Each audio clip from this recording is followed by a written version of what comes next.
Unified 911, anong matutulong namin sa'yo? Anya ti maitulong mi ken kapo. Anong may tatabang ko sa imo? Unsay akong ikatabang nimo? Ngini makadabang na misal ka no. Sa anumang wika o dialekto, may tulong na darating sa iyo.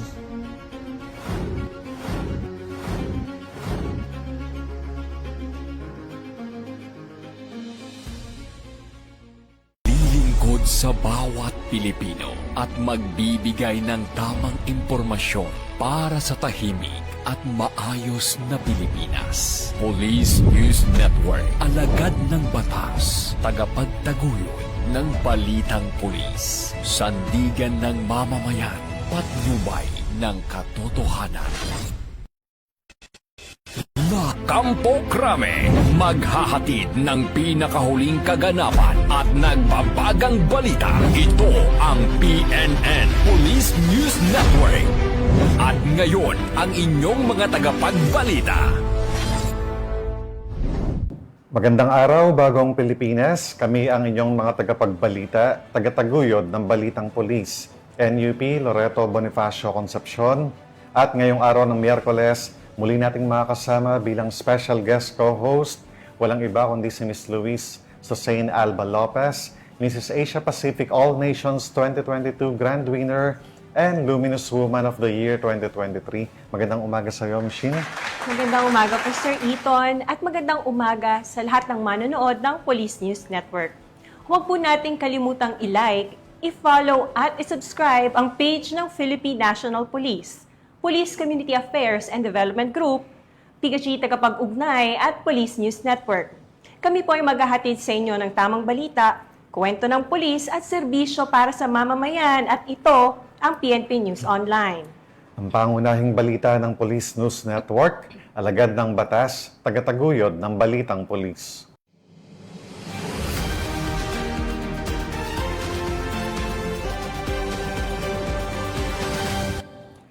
Narito ang mga balitang hatid ng ating PNN correspondents mula sa iba't ibang panig ng bansa.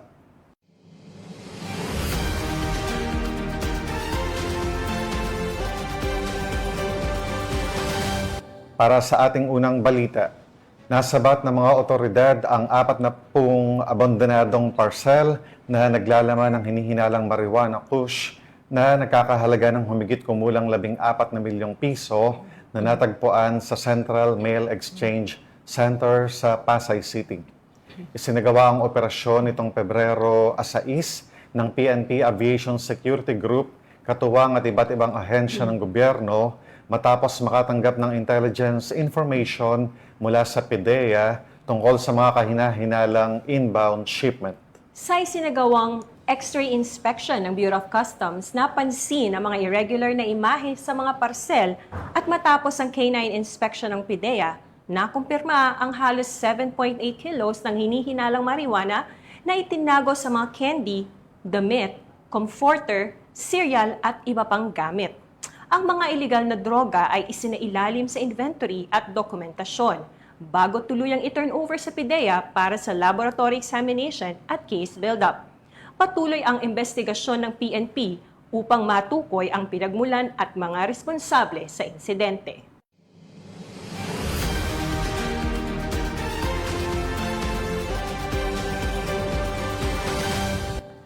Sa patuloy na mas pinaigting na kampanya ng pulisya laban sa smuggling, nasabat ng mga otoridad ang mahigit 9 na milyong pisong halaga ng iligal na sigarilyo na nasabat sa Bukidnon at Lanao del Norte. Ayon sa pulisya, ang naturang mga produkto ay hindi dumaan sa tamang proseso at walang kaukulang buwis na nagdudulot ng malaking kawalan sa kaban ng bayan. Patuloy naman ang pagbabantay ng pulisya upang tuluyang mapigilan ang pagpasok ng mga kontrabandong produkto sa merkado. Narito ang detalye ng ulat mula kay Jane Rose Bohol. Mahigit 9.16 million pesos ang kabuuang halaga ng mga hinihinalang smuggled na sigarilyo ang nasamsam ng Police Regional Office 10 sa serye ng magkakahiwalay na operasyon sa Cagayan de Oro City, Bukidnon at Lanao del Norte mula February 6 hanggang February 9, 2026. Noong ika-6 ng Pebrero, nasabat sa checkpoint Upol, Misamis Oriental ang isang elf van na kargado ng smuggled na sigarilyo na nagkakahalaga ng 2.8 million pesos.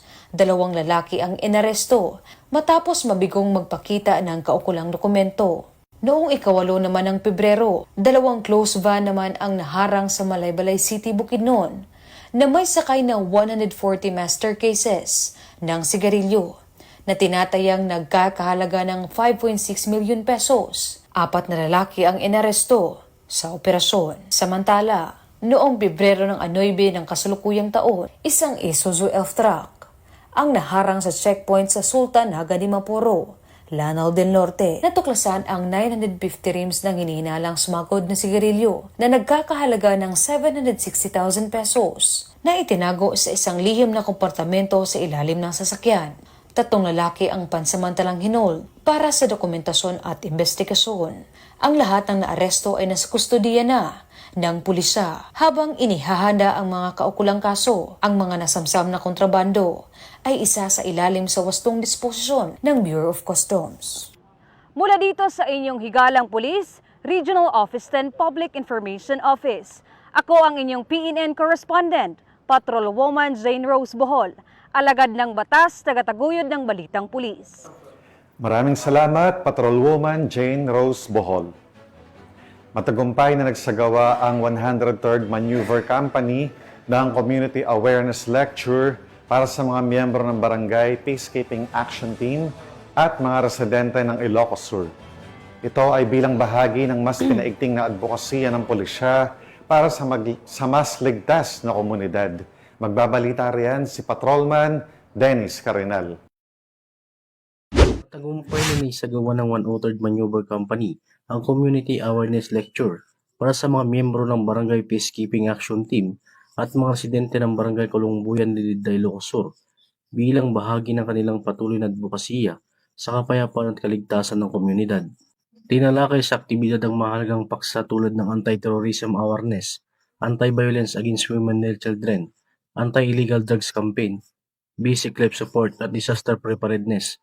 Layunin ng mga talakayang ito na palawakin ang kaalaman ng mamayan sa tamang pag-iwas at pagtugon sa iba't ibang banta ng emerhensiya.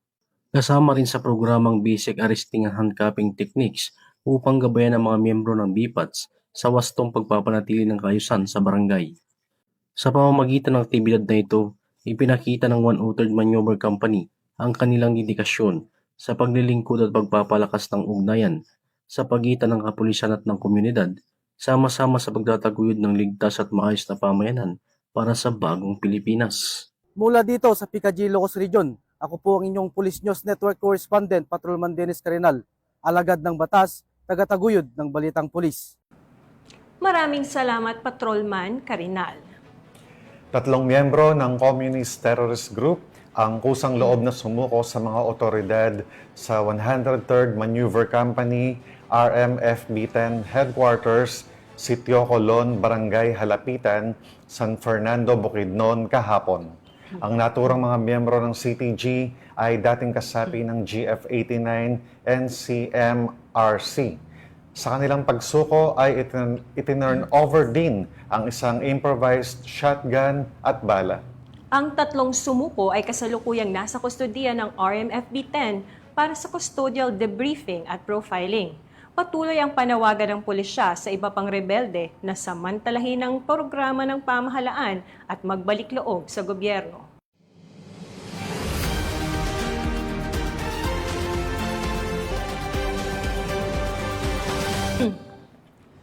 Malaking bulto ng shabu ang nasamsam sa North Harbor sa isinagawang operasyon ng mga otoridad na pinangunahan ng Philippine National Police. Ayon sa PNP, ang pagkakasamsam sa naturang ilegal na droga ay bahagi ng patuloy na kampanya ng pamahalaan laban sa ipinagbabawal na gamot. Patuloy ang investigasyon upang matukoy ang mga nasa likod ng shipment. Patrolwoman Sari Bernales sa report.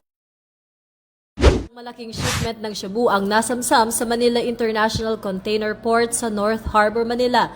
Ngayong araw lamang, Pebrero 10.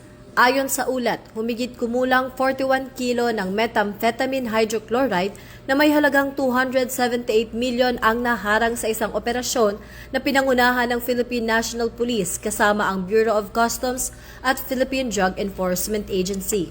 Ayon sa PNP, ang operasyon ay bunga ng masinsing intelligence gathering at koordinasyon sa iba't ibang ahensya. Dahil dito, itinuturing itong isa sa pinakamalaking drug interdiction sa bansa sa mga nakaraang taon. Binigyang diin ng PNP na ang resulta ng operasyon ay hindi lamang tagumpay laban sa sindikato ng droga, kundi pati na rin patunay ng epektibong interagency cooperation sa ilalim ng kampanya ng gobyerno laban sa iligal na droga. Patuloy na nananawagan ng PNP sa publiko na maging mapagmatsyag at makipagtulungan sa ahensya upang mas mapalawak pa ang tagumpay sa paglaban sa iligal na droga. Ito ang bagong PNP para sa bagong Pilipinas, serbisyong mabilis, tapat at nararamdaman.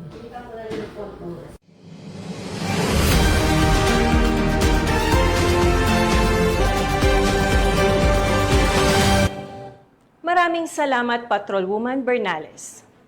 Paano kung ang nagpapakilig at nagpapase sa iyo online ay may tinatagong lihim? Nagbabala ang PNP Anti-Cybercrime Group laban sa tumataas na kaso ng love o romance scam, kung saan ginagamit ng mga manloloko ang emosyon at tiwala ng kanilang mga biktima para makapanloko at makapangikil ng pera. Mag-ingat dahil sa isang iglap, ang akalang pag-ibig ay maaaring palang mauwi sa panlilinlang. Narito ang paalala mula sa PNP Anti-Cybercrime Group.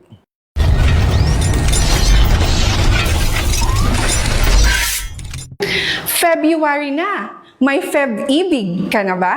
Mahilig ka bang gumamit ng mga social media platforms or dating apps?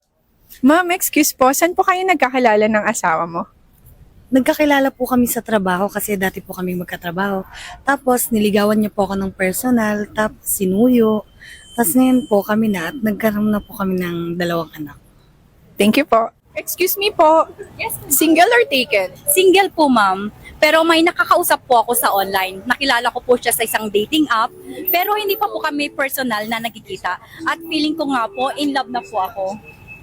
Paano kung yung taong nagpapakilig sa'yo at nagpapasaya online ay may tinatagong lihim?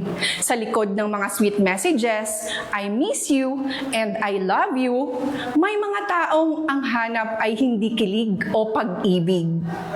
Ang hinahanap nila ay tiwala at pera mo.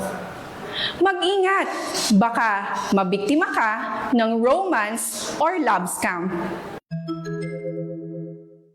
Ang love scam ay isang uri ng panluloko kung saan paiibigin ng scammer ang biktima bago ito hingian ng pera o mga personal na impormasyon. So, ang scammer ay karaniwang nagpapanggap na foreigner o overseas worker, nagtatrabaho sa ibang bansa upang makuha ang loob at ang tiwala. Mabilis ma-inlove, ayaw mag-video call, laging may problema sa pera, at humingi ng bank details, OTP, OID o mga personal na impormasyon, lalo-lalo na mga litrato o video ng biktima. Ito ay may violation sa ating batas. Violation ng ating 315, Revised Penal Code, yung swindling stop. Then of course, always in relation to our Cybercrime Prevention Act of 2012. Sa love scam, emotion ang target, hindi lang pera. Upang makaiwas na maging biktima, huwag agad magtiwala sa mga nakakausap online at iwasa magpadala ng pera o magbahagi ng personal na impormasyon, lalo na ang mga sensitibo o pribadong larawan o video sa mga hindi nyo lubos nakakilala. Laging tandaan, maging mapanuri at huwag magpaloko.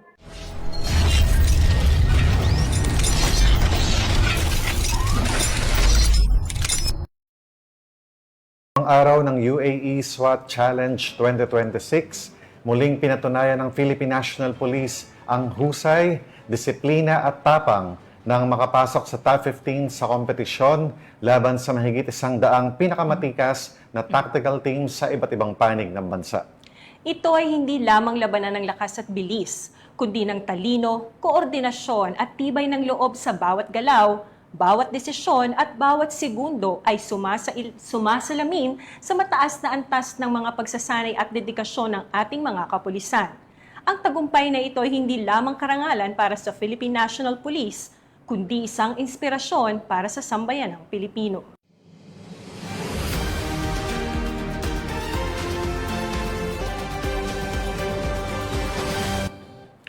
At yan ang mga balitang nakalap ng ating PNN correspondents mula Luzon, Visayas at Mindanao.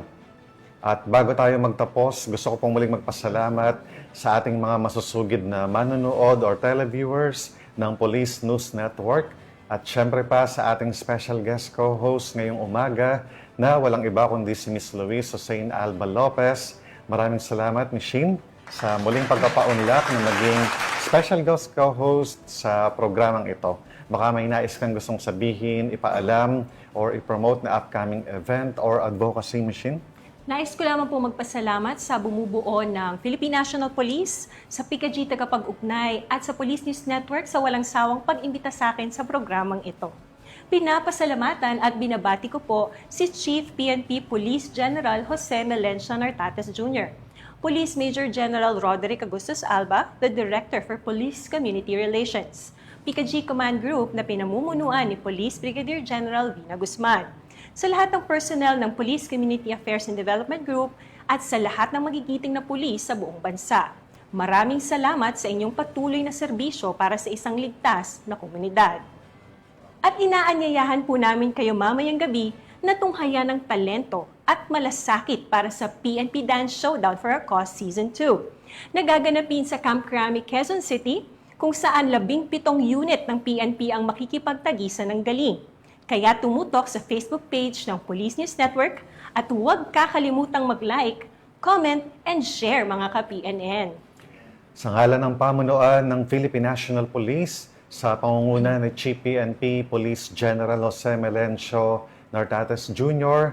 at sa pamumuno ni President Ferdinand Bongbong Marcos Jr., kami ay maglilingkod sa bawat Pilipino at magbibigay ng tama at balanseng balita. Mula rito sa tanggapan ng tagapag-ugnay ng Pambansang Pulisya, kami ang inyong mga tagapagbalita, tagataguyod ng Balitang Polis. Ako po si NUP Loreto Bonifacio Concepcion. At ako naman po si Ms. Luisa Zane Alba Lopez, Mrs. Asia Pacific All Nations 2022 Grand Winner and Luminous Woman of the Year 2023. Maghahatid ng tamang balita, kwento ng pulis at serbisyo para sa mamamayan at ito ang PNP News Online. Ang pangunahing balita ng Police News Network. Ito ang bagong PNP para sa bagong Pilipinas, serbisyong mabilis, tapat at nararamdaman.